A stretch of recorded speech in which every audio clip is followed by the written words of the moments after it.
You often see our Jane Ferguson in war zones around the world for the NewsHour, but she's taken some time between assignments to pen a memoir called No Ordinary Assignment, and she recently came into the studio to sit down and discuss her far from ordinary journey.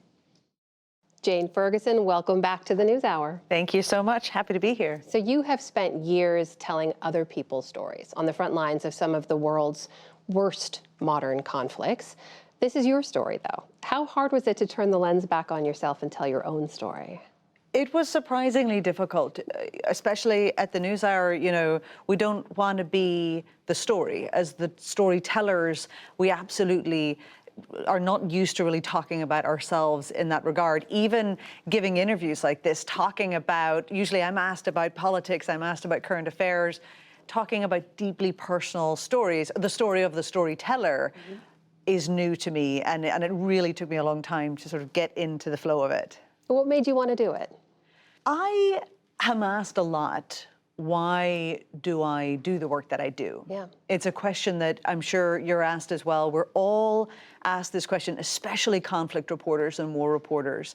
And I really wanted to dig deep into an honest answer. And the more I try to answer that question honestly, you know, we can talk about what foreign affairs mean to us, how important communication is to us. But those of us who find ourselves on the road and living a life on the road as foreign correspondents, we're much more complex than that, much more multifaceted. And I wanted to write a book not about a journalist and not about a career, but about a person, so people can understand who it is that's actually bringing them the news in the evenings.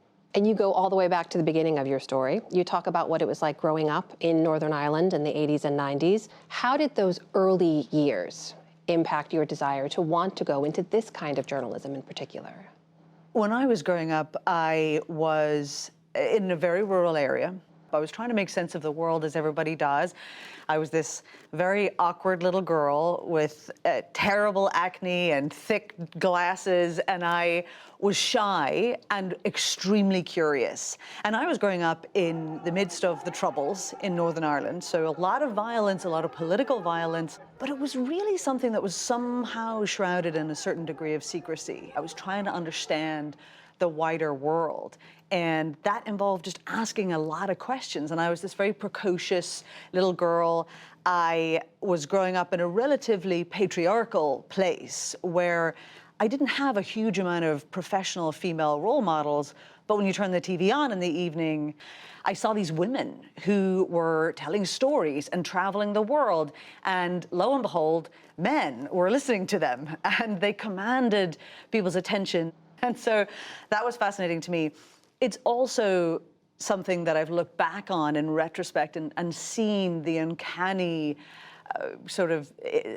synchronicities of having grown up very, very close to rural IRA strongholds. I've spent so much of my career covering insurgencies, and a lot of that has been a certain degree of fascination and needing to know what causes people to commit acts of violence. Otherwise, civilians, you know, bakers, taxi drivers, farmers, what causes them to rise up? And I, of course, look back now, I realize I've spent a lot of my adult life embedding with, talking to, studying, spending time with insurgencies all over the world. One of the first on-the-ground wars you cover is the U.S. war in Afghanistan.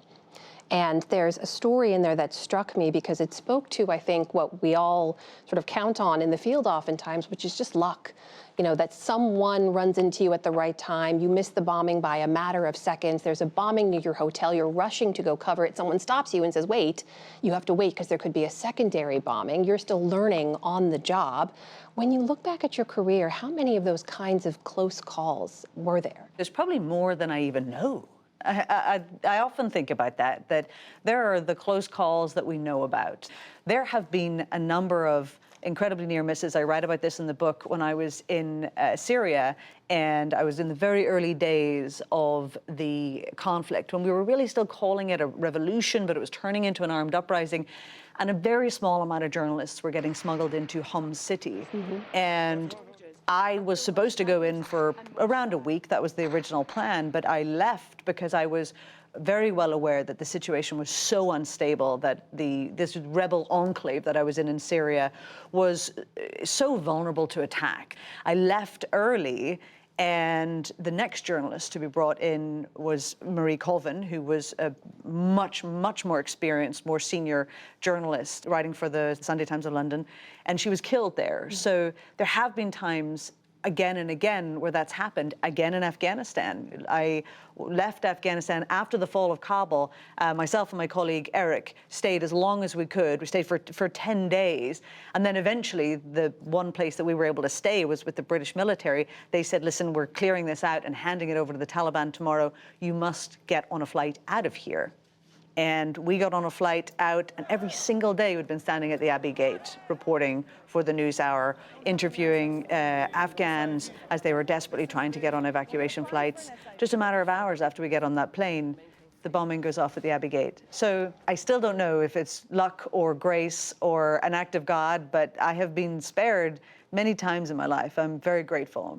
In this line of work, you also see up close some of the worst of humanity, people in their absolute worst moments when they've lost everything. And you write about a story in Somalia where you're literally watching a child die before your eyes. And what you wrote there struck me. You said, in those moments where I'm witnessing the profound vulnerability of someone else, I also feel laid bare. People recognize real empathy. It's the only decent behavior in war reporting. How do you hang on to that empathy? You, first of all, are more aware than you could ever imagine of how blessed your life is. You can never, people ask me, how can you not be jaded or bitter or more pessimistic? How are you such an optimistic person? I actually view it in the opposite direction. How could I not be? I witness people having the worst day of their lives. And first of all, I struggle a little bit with, what's my place here? Am I helping? Do I have a right to be here? There are all sorts of very difficult issues that we contend with as journalists. And so the only thing you can do is be as humble as you can in those moments. And I'm so often in hospital wards with starving children or at funerals, and I'm a stranger there, and all I can do is be as kind and empathetic and respectful as humanly possible. Do you ever get to a point where you think, okay, that's enough, I can't do this anymore? I've never thought to myself, I don't ever want to do this again. I don't want to travel anymore. I don't want to do any more reporting, whether it's a crisis or a natural disaster or a war. For me, the thing that keeps me going is covering undercovered stories. And those are only increasing in number. I can see myself pivoting into, covering other things, more international politics or climate change and these sorts of issues, but I don't think I'll ever completely hang up my spurs of what I do. The book is No Ordinary Assignment. The author is Jane Ferguson. Jane, thank you so much. We're so lucky to have you as part of our NewsHour family. I'm lucky to be here. Jane's book is out now, and you can read an excerpt on our website. That's at pbs.org/newshour.